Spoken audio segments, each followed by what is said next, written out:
Deadshot is back in the group. It's time for things to actually go right, or be like the normal failure that the Suicide Squad is known for. Welcome to the Comicstorian series, where I take trade paperbacks and single issues and I break them down into digestible bites to help you understand. Then I read it dramatically back to you. All alterations to the panels, text, and images are to prevent copyright problems, and all art is owned by its respective companies. This is the third storyline in the Suicide Squad stories that came out recently. Deadshot is sitting in his cell and finally gets the news that he's been waiting for, to go on the next mission. The guard looks at him asking, "Why are you so happy?" And Deadshot tells him, "Are you kidding? I finally get to go out." But as soon as he walks into the next room, he sees Captain Boomerang. Well, there goes that.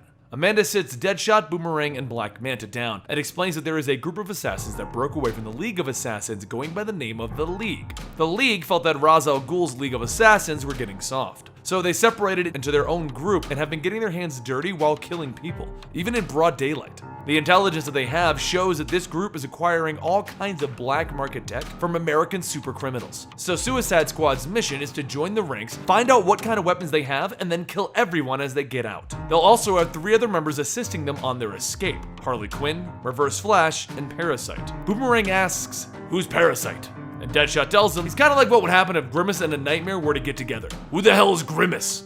Later, the 3 of them head over to Turkey to meet up with their contact, Tomorrow Thief, who's going to be getting them into the League. As the men travel, Tomorrow Thief explains that it's good that they are joining him. This group has true vision of purity, and they actually believe in something. After a short drive, the group gets out and enters a building controlled by the League. The one inside, Tomorrow Thief, tells them to have a seat in those chairs. The initiation will be starting soon. Everyone sits down and they begin to ask everyone how long are they going to have to wait. But before they get too antsy, bags are thrown over their heads and they're each taken away. Thankfully, Amanda Waller gave them a rundown of how to respond to the questions asked while being tortured. Each man is fully tortured and asked the questions about the League, but finally, after all of the beatings, they are each asked if they will help the League slaughter the corrupted. And of course, as it's a part of their mission and they don't want their heads to explode, they all say yes. For their next task, the group is taken out to the desert, where they see 3 people frozen standing in front of them. One of the assassins holds out 3 bats and tells them that they must kill these people if they really wish to join. Manta grabs a bat right away, walks up to one of them, and shatters him.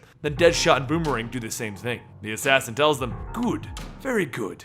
This way, please." The group is then brought back to that rundown town, and as the men walk through the facilities, one of the assassins explains that the children here are an important part of their nation. They are in school for 8 hours a day and kept in dormitories away from their families to make sure that they devote 100% concentration to the cause. Boomerang then asks, "What do the kids get to do on the weekends?" And the group stops. The assassin turns back and grabs Boomerang by the hand, asking him, "Do you know what we are building?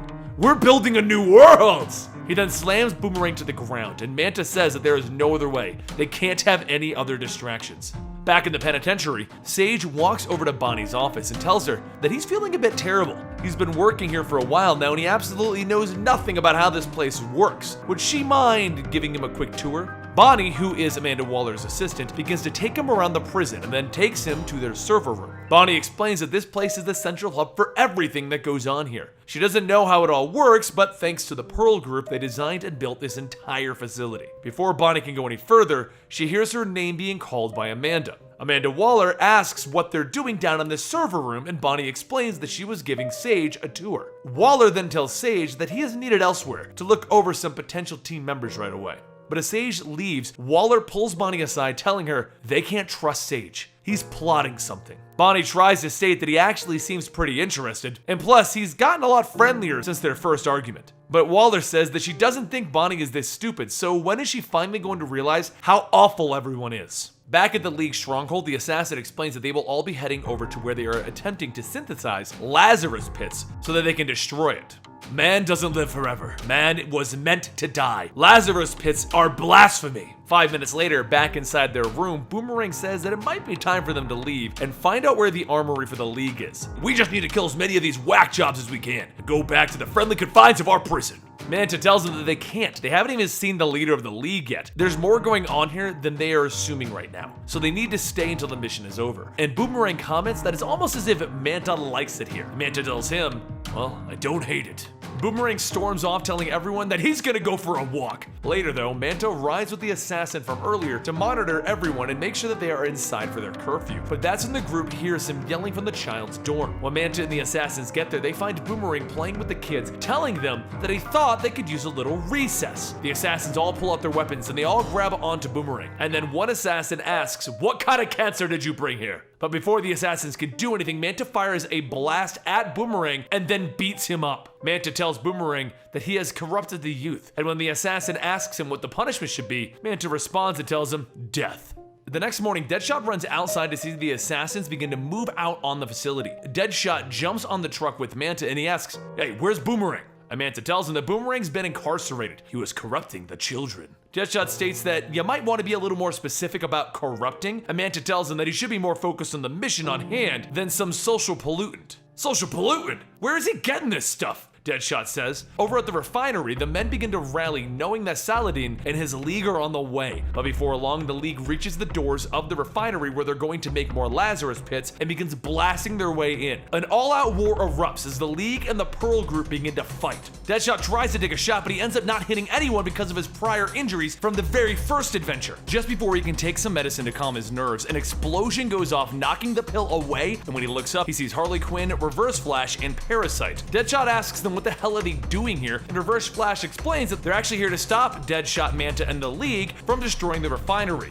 They've been told that they actually want the Lazarus Pit refinery. So Harley and Reverse Flash jump in to battle against the League, but before long, Harley and Reverse Flash are taken out during the fight with the League's new weapons. Elsewhere in the facility, Saladin, the leader of the League, begins looking for the leader of the Pearl group. The leader of the Pearl group jumps out and knocks Saladin to the ground, but before he can fire the finishing shot, a blast is shot through the leader's chest. Saladin looks up to see Manta standing there and he tells Manta that he saved him. Manta tells him that he'll do anything for him. But after the battle is over, the League begins to walk away, going back to their base. And they somehow manage to capture both Parasite and Harley Quinn. They left Reverse Flash out in the middle of the desert, while Amanda Waller and the rest of them try to reach his communicator. Once the League gets back to their stronghold, they begin running tests on Parasite, trying to figure out if they can use his unique abilities to try and create new gear. While they lock Harley up with the rest of the children, because it's Harley Quinn. She begins to tell the kids that they stink like a bunch of old farts. The kids all look at her odd. So she tells them that it's not a compliment. Farts smell awful. You know,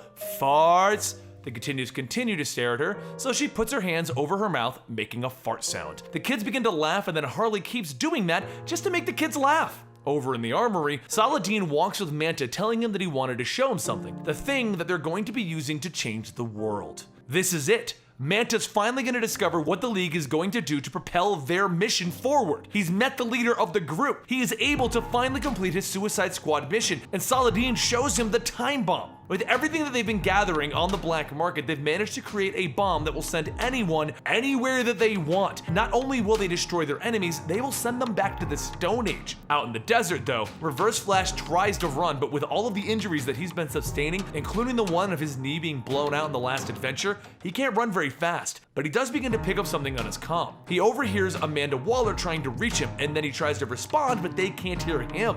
Then he begins to hear them coming up with an alternative plan of just killing the entire squad because they can't reach them. Back in Deadshot's room, Manta returns and tells him that he has been with Saladin all day, and Saladin showed him their ultimate weapon that they've been working on. Deadshot says, "Great, let's blow that stuff up and then get out of here, mission done."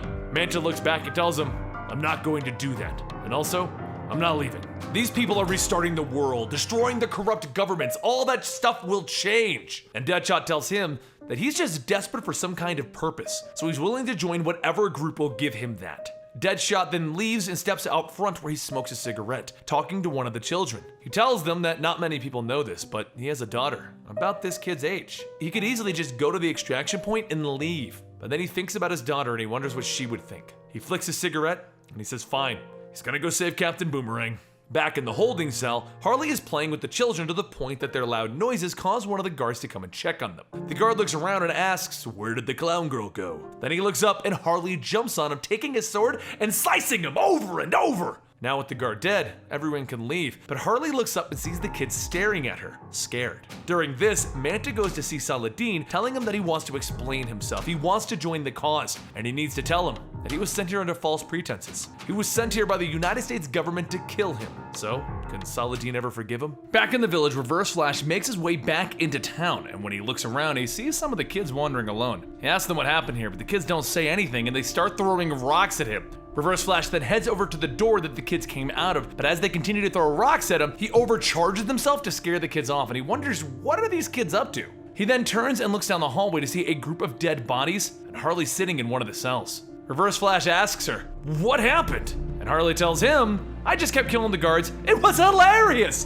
And then the kids stop laughing. I'm always the last one laughing. He tries to comfort her, telling her that he wasn't always like this. His father used to hurt him, and then he turned into this to hurt him back. Even his own sister called him a monster. Harley looks up and asks, are you still one? And he tells her that he's not sure, but he does know that he doesn't want to be a monster anymore. Elsewhere, Manta and Saladin eat together, and Manta begins to explain what the current situation is and the problems with it. He explains that his former partners won't be an issue. The problem they're going to run into is the fact that Task Force X members have bombs implanted into them, including himself. Saladin thinks that maybe they can use this to their advantage. They can have Manta on camera denouncing the United States and reveal Task Force X to everyone. Manta looks at Saladin and he tells him, you may have missed something, because then they would kill me if I did that. And Saladin tells him, yes, gloriously! Before Manta can even argue with the plan, a soldier appears telling Saladin that the clown girl has escaped from her cell. Saladin looks over at Manta and he tells him, you're coming with me to finish this. On the other side of town, Deadshot watches as Boomerang is being set up in a test tube filled with water, and he starts to plan a shot. The way he looks at it, he could kill Boomerang and end the suffering. Or maybe he can shoot the pump that's filling the tube with water. Deadshot's arm begins to shake and he readies himself and he takes the shot. But instead of hitting the pump, he hits the guard next to it. His injuries are still too great. The guards start to blast at where the shot came from, and soon Deadshot's room explodes. Deadshot dives to the floor, and then he looks back and he notices the doors start to creak open, and without a second thought, he begins to fire at it. A second later, Reverse Flash appears behind him, telling him to stop wasting bullets, and then he hands him back his rifle, and Deadshot asks him, what about Boomerang? Reverse Flash tells him not to worry. We already rescued Boomerang. Kinda did everything in one big motion. But we need to hurry and get out of here. As the four of them manage to get away, they hide out in an old office building planning their next move, and Deadshot says that Manta is out of question. He sided with the enemy leader. Reverse Flash tells him, well, that just leaves us Parasite we gotta save. Deadshot asks, who? And Reverse Flash tells him, you know, the big purple guy? Absorbs people's energy and superpowers? Oh yeah, I keep forgetting about him. Over in the armory vault, Manta and Saladin prepare for Manta's broadcast, but Manta starts to tell him that they should really focus on actually handling the other members of his team before going on the air. Saladin tells him no, they will continue with the broadcast as planned, but soon, Saladin hears an explosion go off, and outside, Deadshot and Reverse Flash make their way into the armory. Saladin begins to yell at Manta, telling him that he's done nothing but bring discord and chaos upon them, and now Manta is just delaying the broadcast. Manta tells him that that's not true, but he's really worth more alive. Saladin lunges at him, telling him that he's nothing, and Manta grabs him by the neck and tells him, no, you promised me something different, but it turns out you're just like everyone else. Reverse Flash makes his way into the lab to free Parasite, and he tells them that they should go outside. There's tons of energy out there right now. When Parasite gets outside, it doesn't take him long to regain his strength, and he starts to tear down the entire place. And then off on the side, Deadshot's watching, stating, well, that should help me remember the guy now. Back inside the vault, Manta tries to open the door, but Saladin crawls out, telling him, it's too late, they'll never escape. So Manta tells him, if it's about the door, I've already figured that out. And then Saladin tells him, I wasn't talking about the door, and he presses a button on a bomb. Outside, Manta walks out telling everyone that they need to leave before Saladin's men finds out that he killed Saladin. Deadshot then begins to question Manta, but Manta tells him that he was undercover, and he managed to get himself alone and kill the League's boss. Deadshot tries to come up with something to say, but then he gets hit in the head with a rock. The kids begin to chase after the Suicide Squad with sticks and rocks, throwing them at the squad as they pile into a truck to get away. But as they drive away, Parasite asks, what the hell got into those kids? And Harley quietly says, me.